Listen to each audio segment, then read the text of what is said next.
Committee approving a bill that includes $198 million for teacher stipends. If that bill passes and is signed into law, teachers will receive the $2,000 stipend during the 25-26 school year. The bill would also give $93.5 million to the Louisiana Gator Scholarship Program.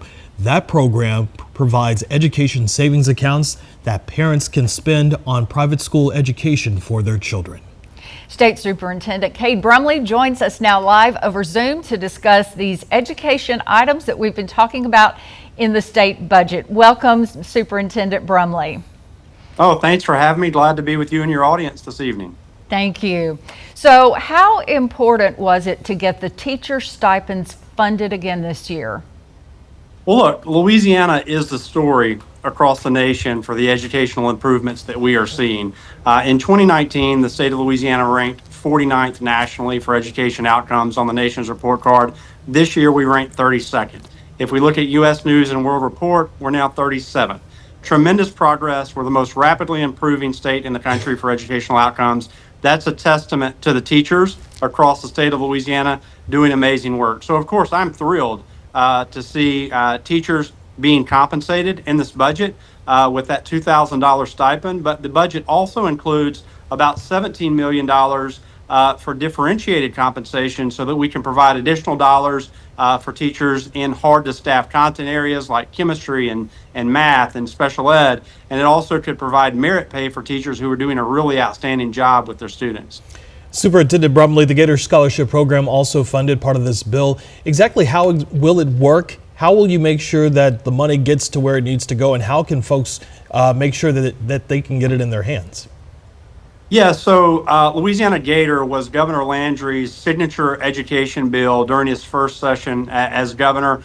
Here at the Department of Education, it's our responsibility to administer that program. We opened up the website for applications and received almost 40,000 applications from families. We want to do all that we can do to expand educational freedom for families, put families in the driver's seat of their kids' education. And so now that appropriation goes from the House to the Senate, and the Senate will have to have some conversations around, do they want to keep that $93 million for education savings accounts, so they want to reduce it, or they might even choose to increase it.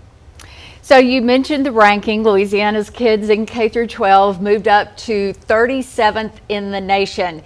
Do you think we've peaked, or do you think we'll continue to see improvement next year? No, we are evidently the story across the country from the calls that we're receiving, and that's good news.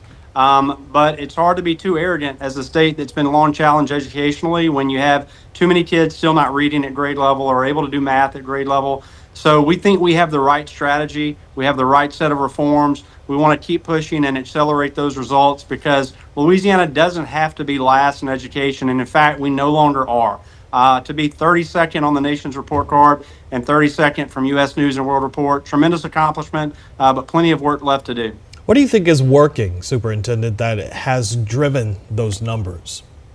Well, for one, we've done a really good job of cutting teacher vacancies by almost 60% over the last 3 years. We focused going back to the basics, using a phonics-based approach to teach kids to read. We're trying to build foundational math fluency. Tutoring has been a really important effort for us so that any kid who needs a little extra support can find that support during the school day. I think those are some of the elements that have really helped. Also just elevating the teaching profession, putting parents in charge as much as possible, making sure that kids are moving from poor performing schools to higher performing schools as much as possible. And this has all really mattered comprehensively to see those rankings improve. All right, we will definitely be paying close attention to see how everything shakes out in the coming weeks. Louisiana State Superintendent Cade Brumley, thank you so much for joining us here tonight on KTBS 3 News at 6. Thanks for having me.